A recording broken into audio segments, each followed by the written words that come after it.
From the headquarters of Ramsey Solutions, this is the EntreLeadership Podcast, where I take calls from leaders like you about what it takes to win at any stage of business and leadership.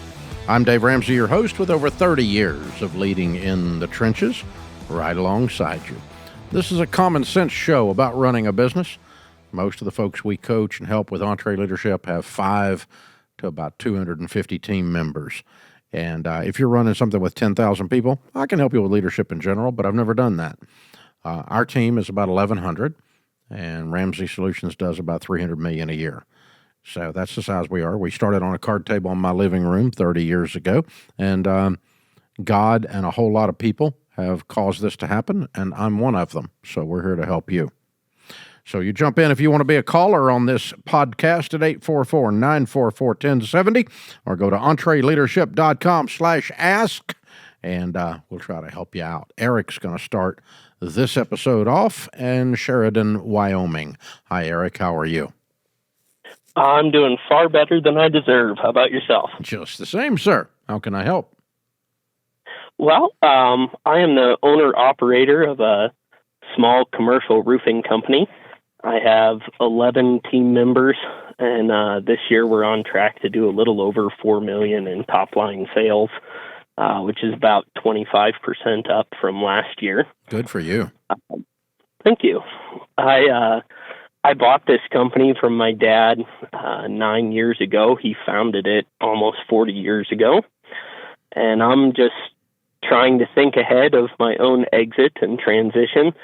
And I've heard your advice a number of times of kind of owner financing the sale of a business, where the new owner takes a minimal salary and gives all profits to the old owner to buy out.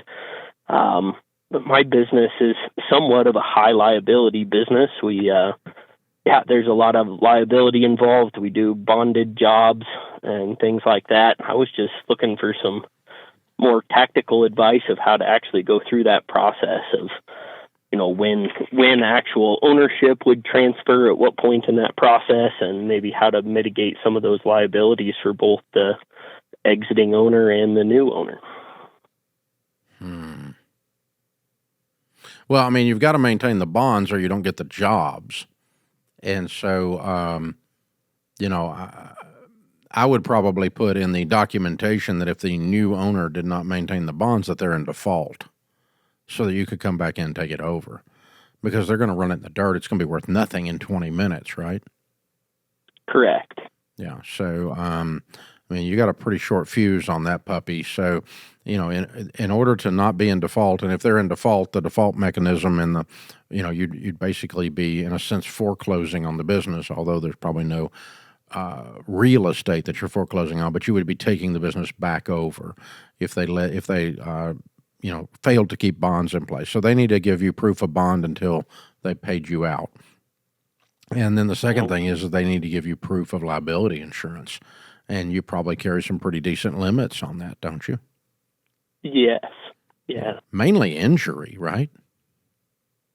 Well, your workers' comp stuff's got to be rowdy. Yeah, and then liability for buildings. We roof a lot of schools. We're over the top of computer labs, data centers. A water intrusion on something like that can be pretty costly. Yeah. So what do you carry insurance to cover that now?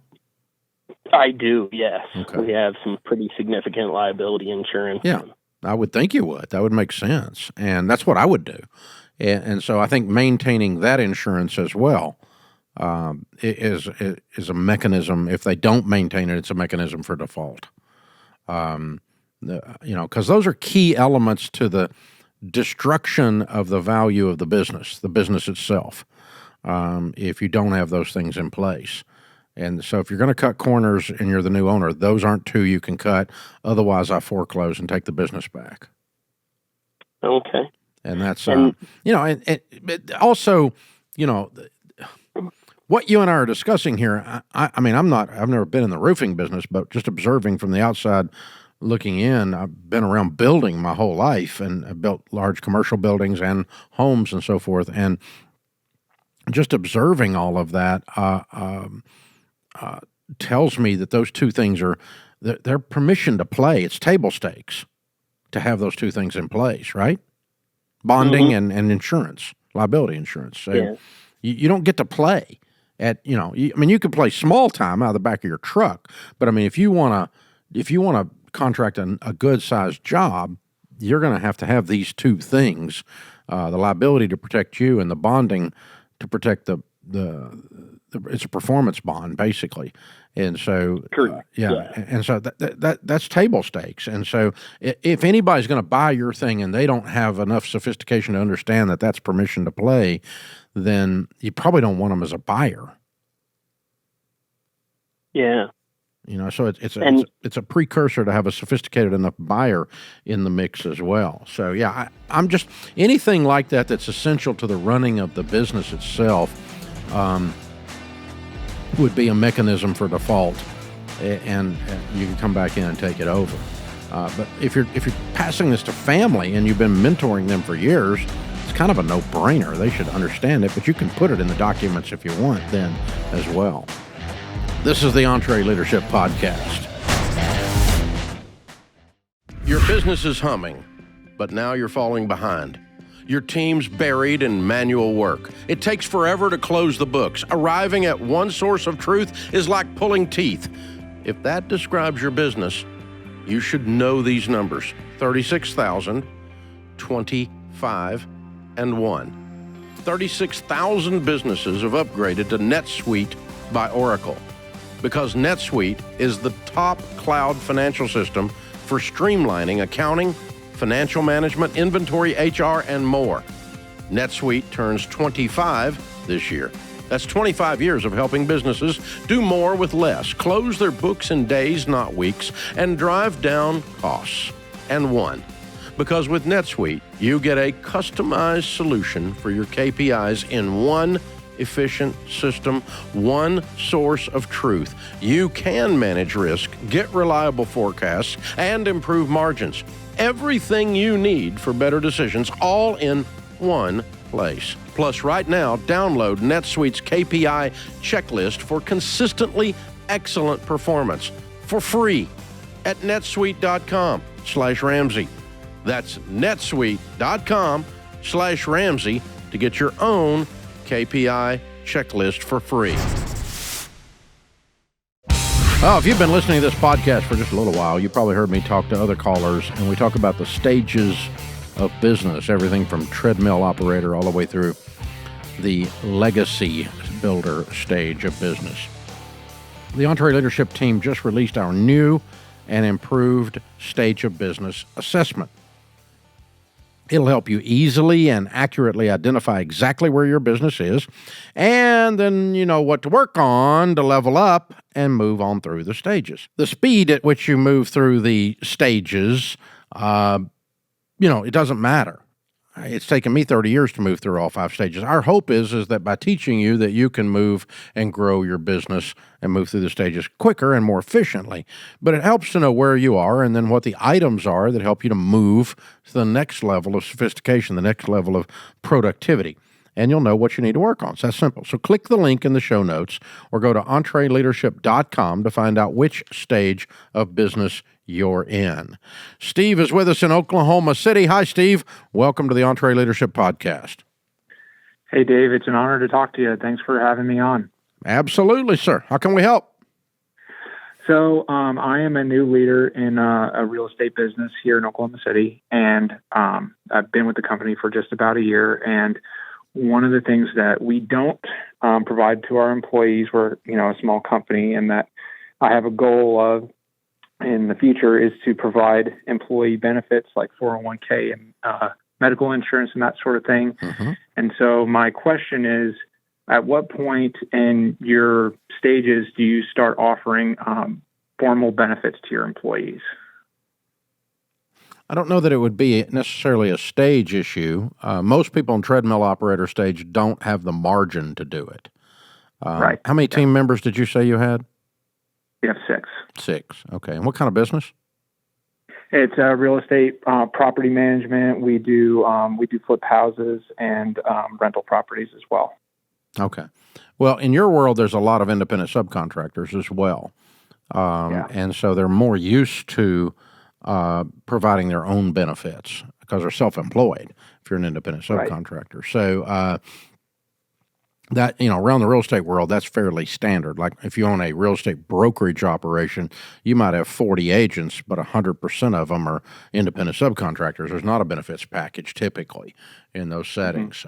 So it's not, in other words, the marketplace isn't demanding it. Now, in terms of when did we start doing it, the first thing we looked at was, did we have the money?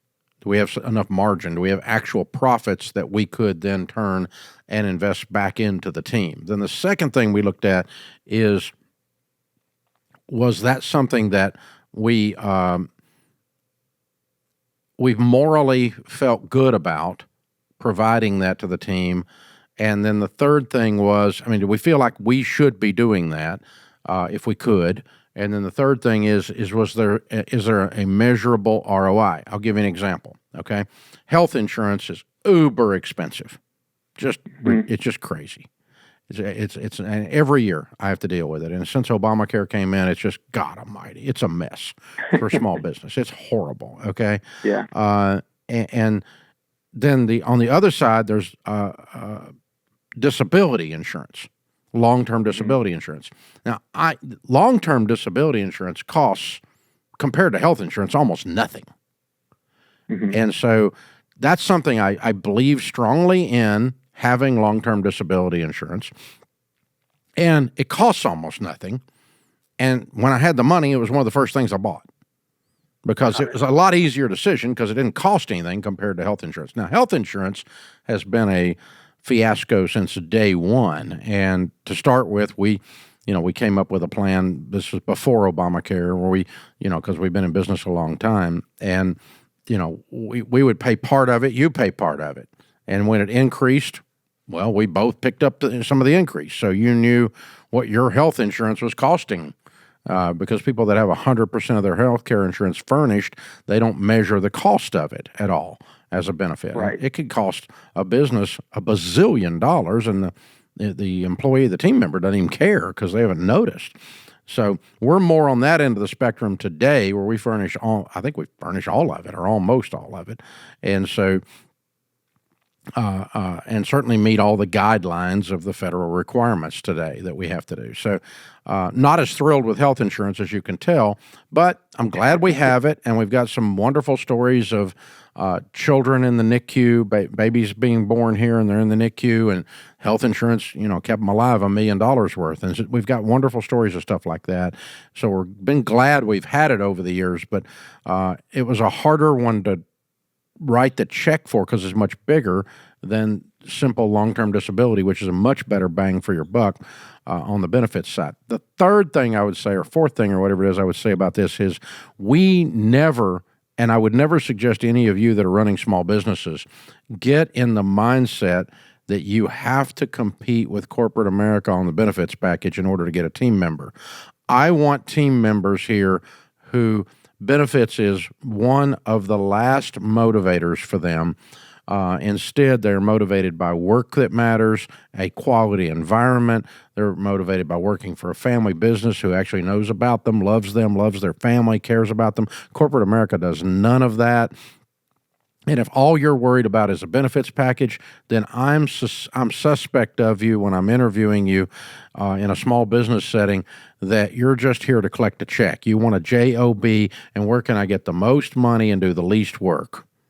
And that's not who I want on my team anyway. So if you're chasing benefits packages, you're probably not a future team member. And so that released me from this need to keep up and provide all these benefits that corporate America provides. Now, I believe strongly, morally, in a 401k and using it at the proper time in baby step 4 that we teach in our personal finance curriculum and have for 30 years. So we have a strong matching program, and we're not allowed by law, nor do we tell people they can or can't get into it, but we strongly suggest you follow the freaking baby steps. We can't make you do that. But, so consequently, our people that are in the 401k, they're putting a full 15% in. They're getting a good company match. They've got a Roth option. They've got good mutual fund options because I'm freaking managing the 401k. I mean, I know what I'm doing. So this is one of the best 401ks in the dead, but it's not because I'm trying to keep up with corporate America. It's because it's a very cool thing I can provide, and I can make a few extra millionaires out of the people that work here just doing that if they stay here and do the stuff I teach all the time.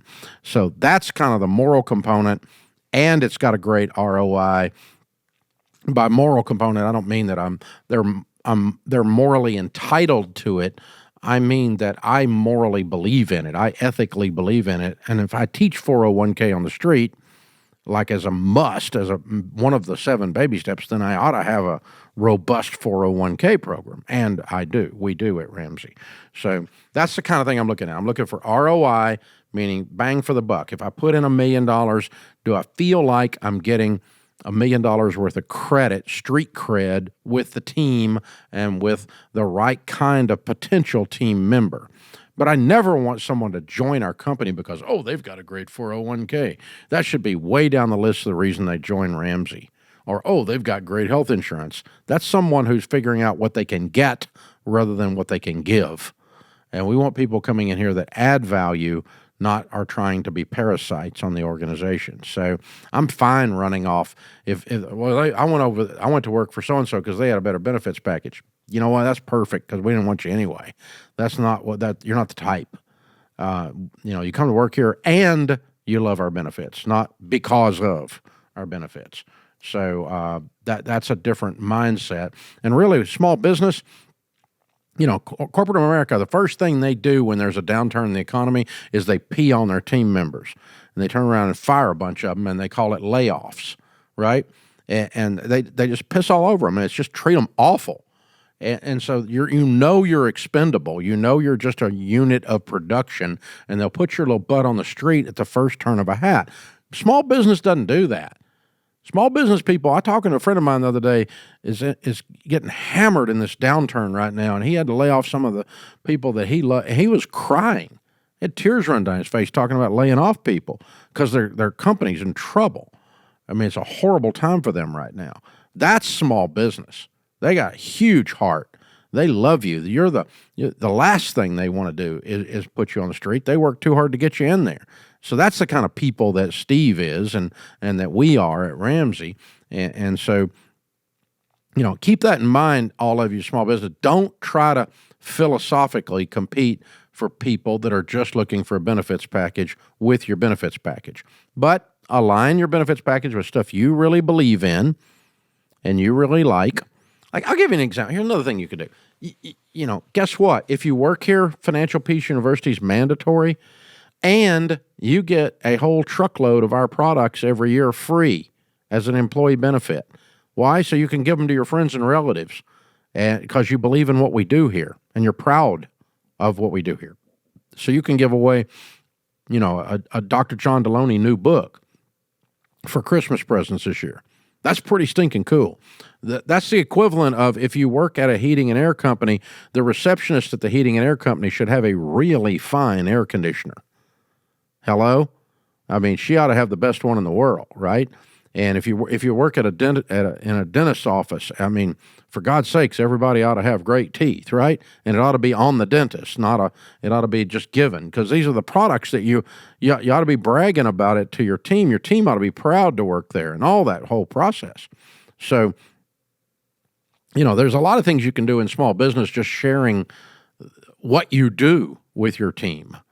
And there's all kinds of wonderful things that you can plug into that way where you're not trying to compete philosophically head to head, and that makes a big difference. So that's a really, really good question, Steve. Thank you, and congratulations on making your successful business happen, man. Real estate's slowed down. You're one of them slowed down right now, and the one the beautiful thing is those that have got their crap together and that survive the downturn are really going to be ready when this thing comes roaring back.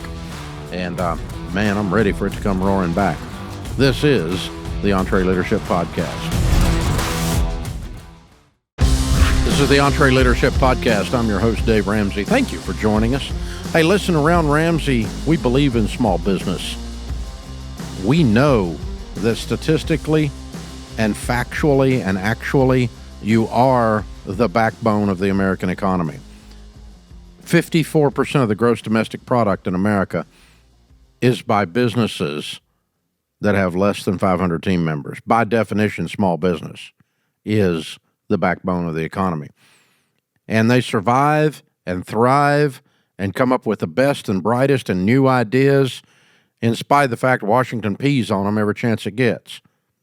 They survive and thrive in spite of the fact that nobody gives them any respect. And they turn themselves into millionaires, and they do it by serving and taking care of their customers and serving and taking care of their team.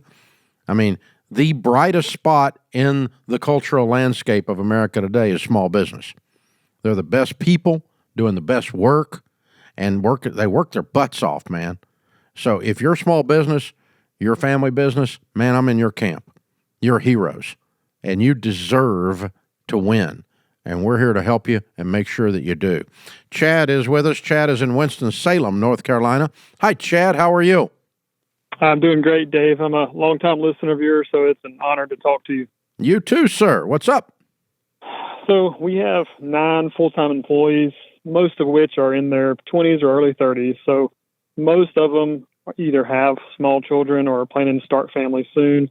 We have one employee who's been with us almost the whole time we've been in business, but has just missed countless days with either the child being sick or her caregivers being sick.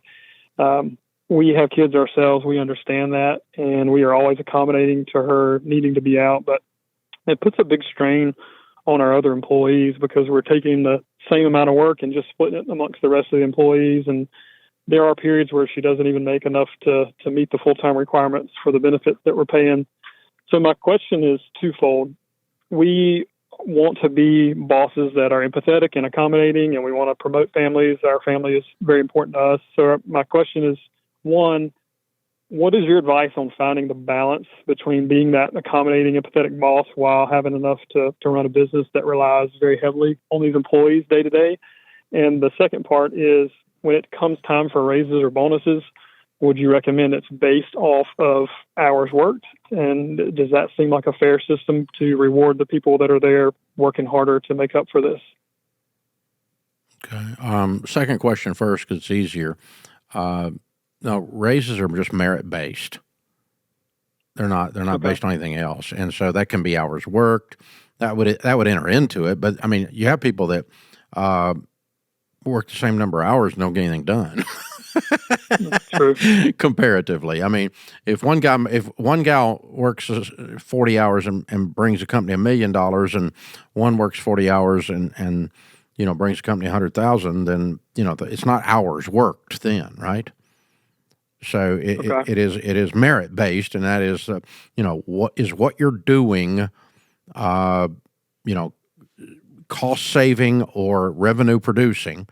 That justifies your existence, and it's pretty stinking incredible. The second thing we look at on raises is we want to be at least at market.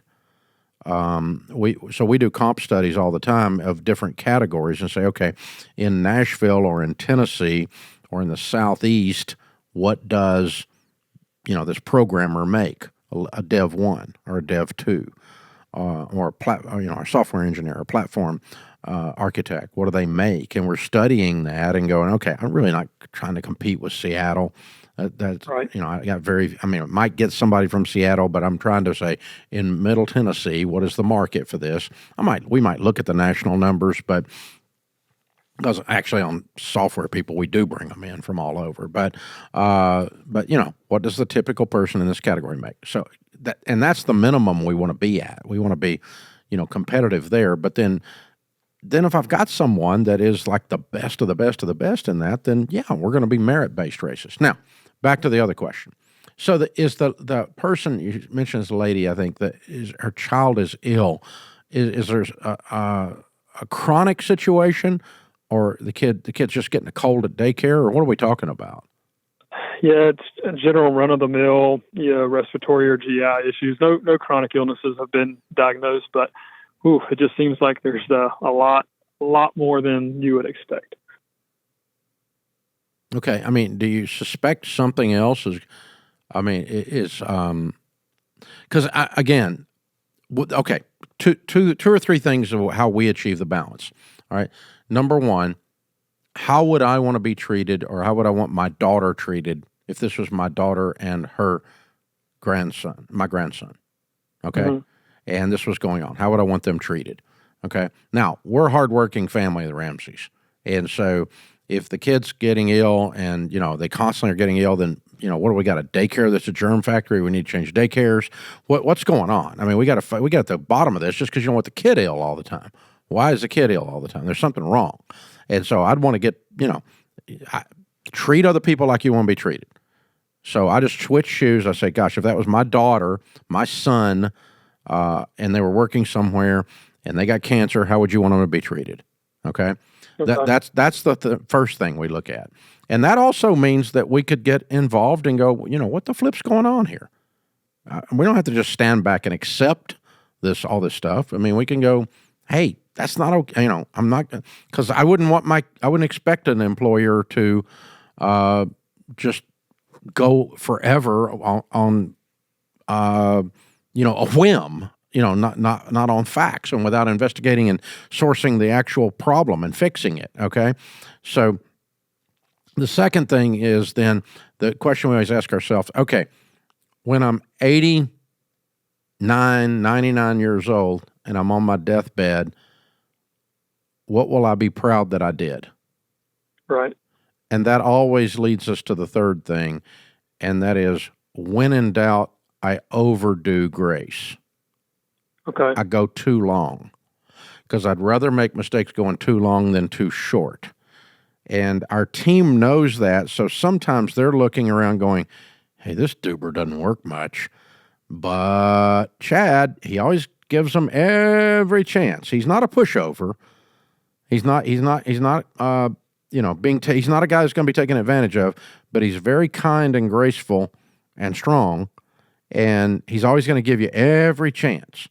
So if this ever comes up, so the other employees here's what's running through their mind, whether they say it or not.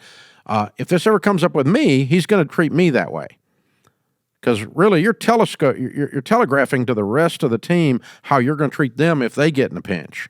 Right. I hope they're mature enough to interpret it like that. They can't help it. They can't keep from it. They just, unless they're just, really infantile, because they have to be watching and they go, that's how that company takes care of that. And so I can assume that they're probably going to do that with me. I can't be 100% sure, but I can assume they're probably going to do that with me. Where if the first time something comes up, you're just chop, chop, and they're gone, then they go, well, first time I screw up, it's going to be chop, chop, I'm gone. And it's harder to keep people then because they're not going to be loyal because they don't see loyalty from you. So corporate America always talks about, why aren't employees loyal? Well, it's simple, because you doobers aren't loyal to your employees. And Chad is loyal to his employee. He's walking with this lady while she's going through with a sick kid. And so he's extending loyalty. Well, what you will get back is increased, not perfect, but increased loyalty from her and from the team as well. Okay. And so we've got a lady on our team who it's almost 20 years ago, had a toddler that got cancer. And we just shut down her job and sent her home and paid her and took care of her job. Oh, and a bunch of people got together and kept her yard cut, and a bunch of people got together and kept meals on their table while they went through the chemo with a toddler. And for a little while then, we were real happy when there was a little bald-headed kid running around the office that lived. And we were all celebrating and jumping up and down because we had participated in the whole process with them. And it wasn't that long ago that toddler was 16 years old and walked into my office and, made me cry because she still works here. And so that's that's when you know you did it right. But then there's other times you treat people right, and then 20 seconds later they're going, oh, well, they're paying me more matching on the 401k, and so I have no memory of you being different, and so I'm out of here. And you get, it's not always returned one for one. So, but you do have those cases where you go, and I can tell you this, if you want to talk bad about Dave Ramsey, don't do it in front of that girl's mom, because she will take you out and they'll never find the body. I mean, it's like, she is not, because you talk about loyal, but we were loyal to her. So we earned that. And we're a family. We care about each other. So that's what you're going to do. And, the other thing you could do is if you can get, I think what would help here was with some good communication from the lady. You need to find out more about what's going on and how you can help. And then you need to ask her permission to share that with her coworkers and say, hey, listen, so-and-so is out, and here's what's going on with her kid. And she said I could tell you because, we're all having to pick up her slack right now, but it's not because we're weak, and it's not because she's taking advantage of us and she just doesn't want to work. It's because this is what's going on. And the coworkers then will go, yeah, I'm in, I'll help. Because it's temporary, there's going to be an end to it. It can't be something we're doing forever and ever. But yeah, you gotta take care of people when they're down. You don't shoot your wounded.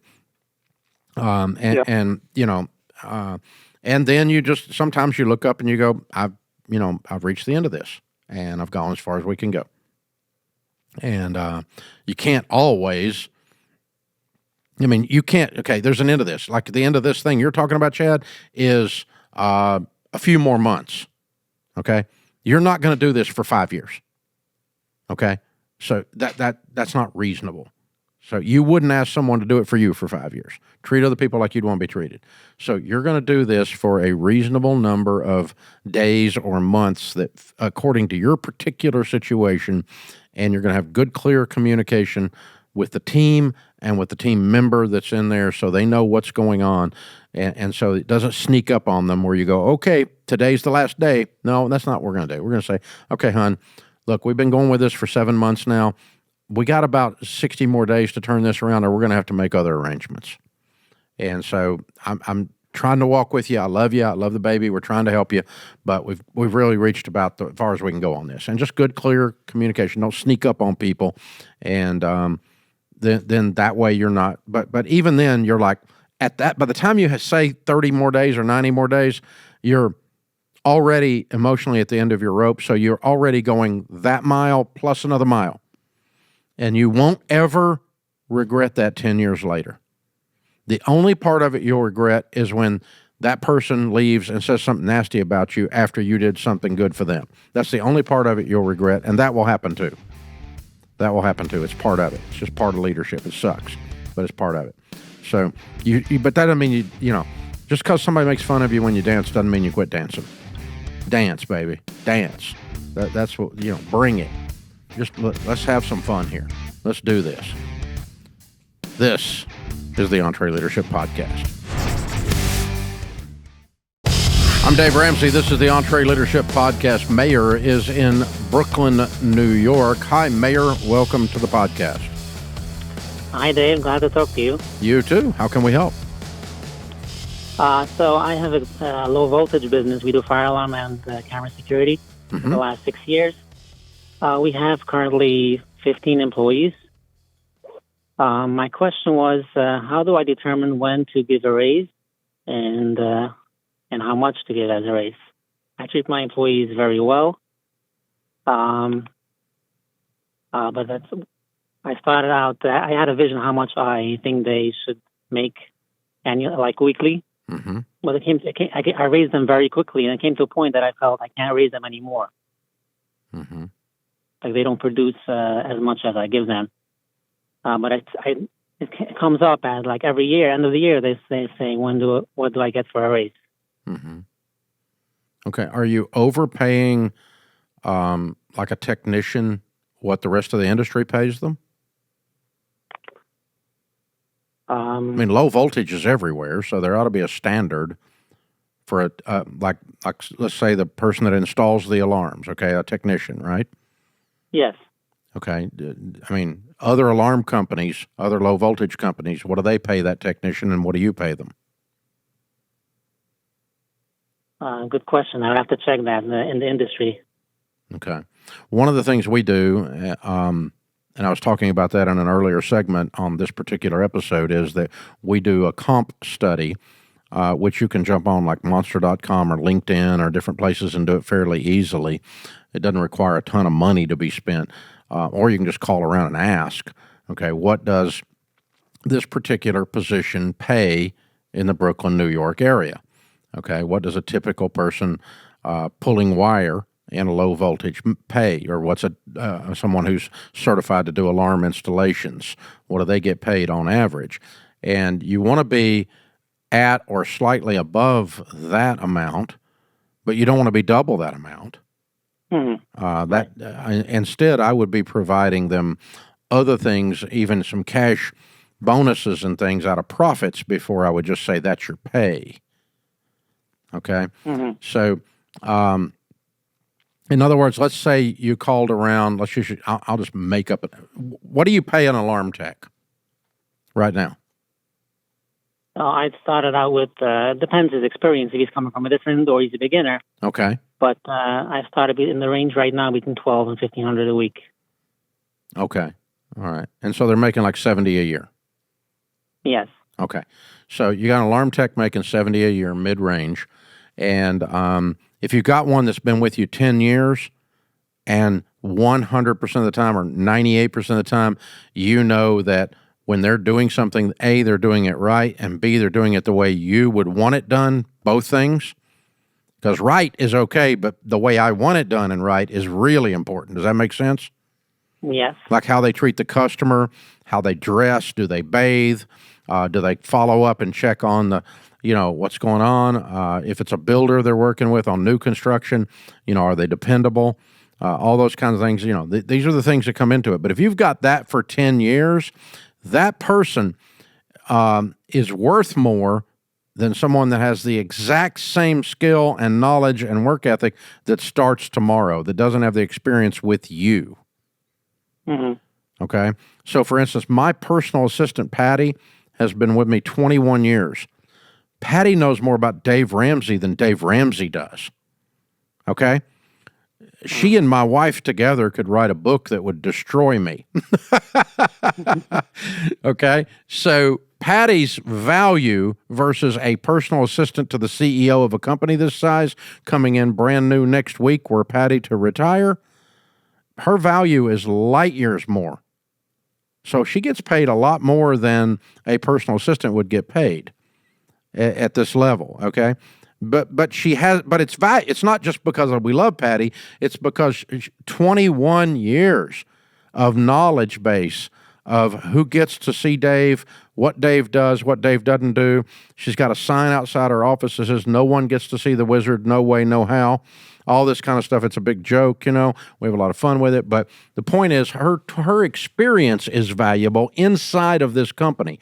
So if you've got a bookkeeper that's been with you for 15 years, they're a lot more valuable than a new bookkeeper coming in to do just the exact same job. So if 70 is the number that it takes to hire somebody in the marketplace, let's say you do a survey of your competitors and you discover that 70 is about what the average going rate is.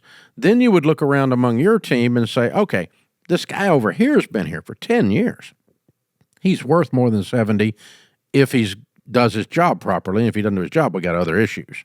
You don't fix that with a raise or a cut. We fix that with talking him through how to do the job. But if he's a great team member, great alarm tech, and he's worth more than 70 to you, because you replace him with a brand new person, you got to start over on how Mayor runs the business.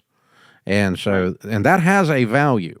So I'm going to give that guy raises based on tenure, but not because of tenure, but because of what tenure represents, that he's been doing excellent work for a long period of time and is dependable. Okay? Then the second thing is I've got to compete in the marketplace or he will leave. If 70 is the going rate and I'm paying my guys 50, they're going to leave. you're not going to keep them. So you've got to be competitive in the marketplace in terms of, what it takes to hire an alarm tech in your area. And so you need to be doing these a little bit of an informal or formal comp study on what these different positions are, and then pay them competitively. And then sometimes a competitor's still willing to overpay them. We had a guy in here not long ago that we felt like we were overpaying him, and some moron gave him $50,000 more than we're paying him. And we're like, oh yeah, both of you deserve each other. So you need to, no way's worth that. But they're just, somebody got stars in their eyes. So you're still going to lose some of them sometimes, but that's, so we need to find out what it costs to fill the position and not have the competitor stealing our people, poaching our people, right? And then B, the longer they've been with you and have been competent, the more they are actually worth to you. And then C, if you want to pay them more than those rates that we're talking about, like that 10-year guy might be making 80 or 85 in a $70,000 world. That's fine, because again, he or she would be worth that. And then beyond that, if you've got extra profits and you want to start doing, okay, hey guys, there's 15 of us in here. We're making good money in this place. I'm just going to share some of it. And you can come up with some kind of a plan, and you don't have to explain to them what the percentages are. We have a profit sharing plan at Ramsey for a portion of our team members, and it is based on a formula that no one knows except me and my CFO and a few others. And because we change the formula sometimes to make it more generous or less generous depending on what's going on. But overall, we're going to share our profits. It's one of our core values. But that's not compensation. That's sharing. Compensation is you're getting paid for what you do and what you know. Sharing is we all did a bunch of work together, made some money, I'm going to share some of it. That's different than the comp plan. Corporate America gets those two things confused periodically. Hey, guys, we could use your help. Mayor, thanks for calling in, by the way. We appreciate the help. Appreciate you being part of the program. If you want to help us out there, guys, we'd love the help. We appreciate it. If you'd consider clicking the follow button or the subscribe button, it makes a big difference in the algorithm. Click the like button, all that kind of stuff. You'll get more of our stuff handed to you, and it helps us in the algorithms and moves the show up in the rankings and all those kinds of things. Share the show, for goodness sakes. Tell people about it. Take a particular episode, send an email of it to your friends, all those kinds of things. It's a big deal. Leave a 5-star review. We appreciate it. The 1-star reviews are useless. Mama said if you ain't got nothing nice to say, don't say nothing at all. You want to hate on somebody, go listen to something else. My God, what's the problem? There's 5 million podcasts. Choose another one. It's not a big deal. So we'd appreciate you. We appreciate all the nice reviews. We appreciate the nice things you're saying out there. We appreciate that you're sharing this show. The numbers are way up, and we thank you much for that. It's pretty stinking incredible, and makes me happy to come down here and answer your questions. By the way, if you do want to participate, just call us at 844-944-1070 or click EntreLeadership.com/ask. And remember, better a weary warrior than a quivering critic. Leaders serve. Leaders are active, not passive. Leaders act on principle, not appearances. This world needs more high-quality leaders. So choose to lead. I'm Dave Ramsey, your host. Thanks for listening to the EntreLeadership Podcast.